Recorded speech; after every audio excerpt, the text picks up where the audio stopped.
Welcome back to TV5 News at 9. It's time now for Education Matters with Saginaw Intermediate School District. Help me welcome our guest this morning. We have Deputy Superintendent of Operations Scott Sawyer and Associate Director of Admissions at Saginaw Valley State University, Travis Slooter.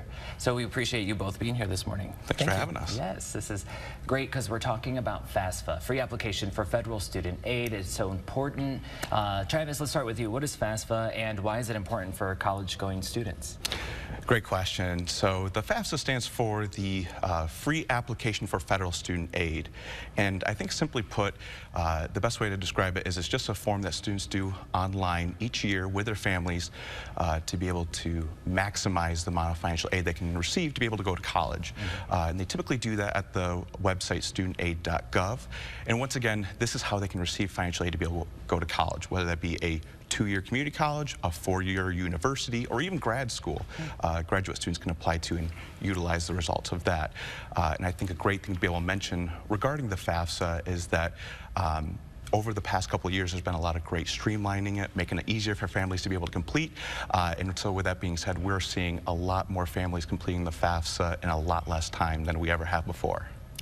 Yeah, because a decade ago, I was filling out FAFSA, and I was like, does it ever end? Was it a paper form at that point for you too? I think it was like a mix, if I remember correctly. Yeah. So, Scott, what is required to complete the FAFSA? Yeah, so what students will need is their social security number. They'll also need a copy of their W-2s and their most recent tax filing. If they're a dependent, they'll need some of their parents' financial information. And what they'll want to do is set up an FSA ID account because that acts as their electronic signature. What they don't need is money. The FAFSA is free. Okay. So, like, no application fee. No application fee. I love that. Any common misconceptions about FAFSA? Yeah, there are a few common misconceptions because we'll hear from students, well, that won't apply to me because my parents make too much money. And the reality is there's a lot of factors that go into deciding whether or not somebody might qualify, which could include income, but also can include how many people are in the household and how many people are going to college from that household. Some additional maybe misconceptions are that, well, FAFSA is just for student loans. And the reality is FAFSA also covers grants and work-study programs, which don't have to be repaid. So even if you're not interested in loans, it might be something that you want to fill out. And I think, as Travis kind of shared, you know, there's this misconception that it's complicated, and the reality is it's not very complicated at all. They've really streamlined the process. Very good. You just got to sit down and do it. Right? All right, Travis, FAFSA is not only used by the government, but also institutions. Can you tell us how SVSU uses the FAFSA information to support students?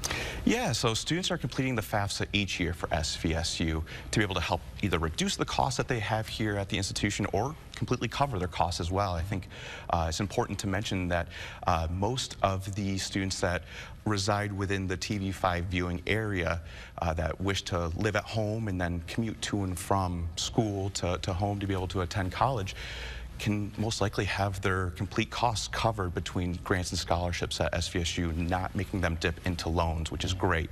And so they do that by awarding federal aid here at SVSU, state aid, and institutional aid from SVSU itself. And so a quick example for federal aid, for example, one of the most well-known ones is the federal Pell Grant, and that can be up to almost $7,500 each year of free aid, meaning that students do not have to pay it back for qualifying students.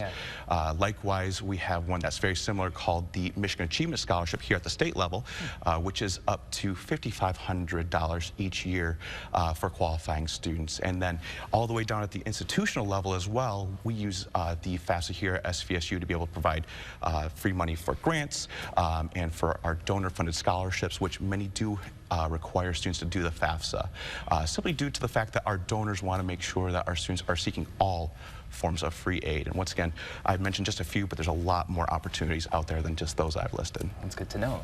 And last year, maybe some delays at the federal level with the rollout of FAFSA, but you said a lot more streamlined this year. It looks to be more promising. So what is SVSU seeing so far? You know, it's great that you mentioned that because the launch date for that was supposed to be December 1, but actually it opened up a couple weeks early this year because they're ahead of schedule, which I think is very encouraging for our families that are thinking about going to college. And so we've had students that have been completing it for the past couple of weeks, and we haven't heard of any significant issues. And so once again, we think that's very encouraging for our families. Yeah, it's great to hear. All right, Scott, when should students apply for FAFSA, and then what are their next steps after?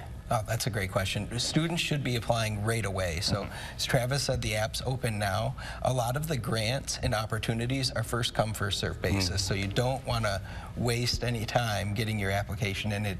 It's generally due by June 30th in order to get in for the next school year, but you really want to get in as soon as possible.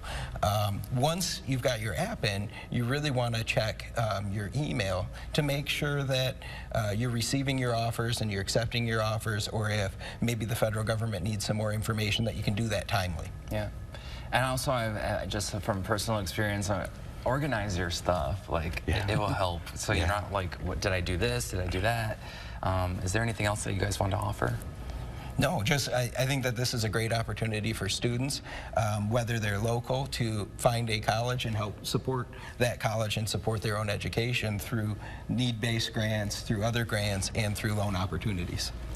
And something I'd like to add is that, you know, if students have any sort of questions or concerns because this might be uncomfortable or a new process for them, we encourage them to reach out to SVSU. A great way to do that is through our admissions email, admissions@svsu.edu. Be more than happy to help you if they have any kind of concerns about financial aid or if they have any problems with the FAFSA. We're here to help. Perfect. Well, thank you both for coming in this morning. Thanks for having us. Yes, Appreciate it. A pleasure. For more information about today's topic, you can check out our hot links page on our website, WNEM.com.